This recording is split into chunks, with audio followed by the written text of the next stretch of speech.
ఇక్కడ చెప్పాలి. అయినా కాంగ్రెస్ దేశంలో అధికారంలోకి వచ్చేది ఉందా? అది 40-50 సీట్లు కూడా గెలిచేట్లేదు. అది గెలిచేది లేదు, ఢిల్లీలో గవర్నమెంట్కి వచ్చేది లేదు, ఈడేం పడిపోయేది లేదు. అందువల్ల మనము గట్టిగా పనిచేస్తే ప్రజల పక్షాన మనం నిలబడగలుగుతాం. ఇక ఎక్కువ టైం తీసుకొని ఎల్లారెడ్డి మీటింగ్ ఉందని సురేందర్ ఏమో వాచ్ చూపిస్తున్నాడు. నెక్స్ట్ 2 గంటలకే ఉండే అక్కడ. బట్ నేను మీతో కోరేది, కామారెడ్డి కార్యకర్తలు, గతం గురించి బాధపడకండి. గతం గతహ. ఈ ఊకే దాని గురించి బాధపడే అవసరం లేదు. భవిష్యత్తు మీద దృష్టి పెట్టండి. భవిష్యత్తు మనదే ఉంటుంది. ఈ దొంగల్ని, పార్టీ మారిన వాళ్ళని మళ్ళీ తీసుకునేది లేనే లేదు.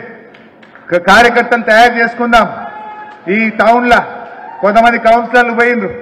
గంప గోవర్ధన్ నేను కోరుతున్నా, చాలా మంది మంచి కార్యకర్తలు ఉన్నారు, యువత ఉన్నది, విద్యార్థులు ఉన్నారు. వాళ్ళని తయారు చేయి. వాళ్ళతో వార్డు కమిటీలు, బూత్ కమిటీలు అన్నా వాళ్ళనే కౌన్సిలర్లు చేసుకుందాం. గంట ఎక్కువ కష్టపడదాం, వాళ్ళని గెలిపించుకుందాం రేపు రాబోయే ఎన్నికల్లో. ఎంపీ ఎన్నికల తర్వాత రేపు స్థానిక సంస్థల ఎన్నికలు వస్తాయి. అప్పుడు కూడా మేము వస్తాం. అన్ని రకాలుగా మీకు సహాయ సహకారం అందిస్తాం.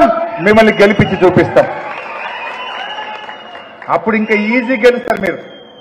ఇప్పుడు ఏదో ఇంత పార్లమెంట్ ఎన్నికలు ఉందని 14 గంటలు 15 గంటల కరెంట్ ఇస్తుండు. ఇది అయిపోయి 13 తారీఖు ఓట్లు వడి సీల్ కానీ కరెంట్ ఏమవుతుందో నీళ్ళు ఏమవుతుందో మీరే చూస్తారు. అప్పుడు ప్రజలకు ఇంకా తెలుస్తుంది ఇలా సంగతి. ఇంకా 6 నెలలకో 3 నెలలకో ఎప్పుడు జెడ్పీటీసీ, ఎంపీటీసీ, కౌన్సిలర్ ఎలక్షన్లు వచ్చినా ఈ కాంగ్రెస్ వాళ్ళ పని గట్టిగా చెప్తారు జనం.